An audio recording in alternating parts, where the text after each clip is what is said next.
নমস্কার, শম্পার রান্নাঘরে আপনাদের সবাইকে স্বাগত। আজ আমি নিয়ে এসেছি সম্পূর্ণ নিরামিষ একটি আলুর দমের রেসিপি, পার্বণী আলুর দম। বিভিন্ন পুজো পার্বণে ভোগের সাথে এই আলুর দম রান্না করলে অসম্ভব ভালো হয়।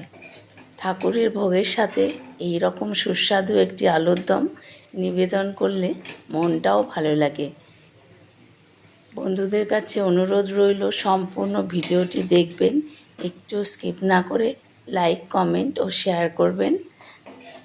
নতুন বন্ধুরা লাইক কমেন্টের সাথে সাথে একটি সাবস্ক্রাইব অবশ্যই করবেন, এই অনুরোধ রইল।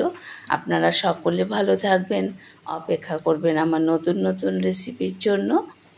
সকলকে অসংখ্য ধন্যবাদ।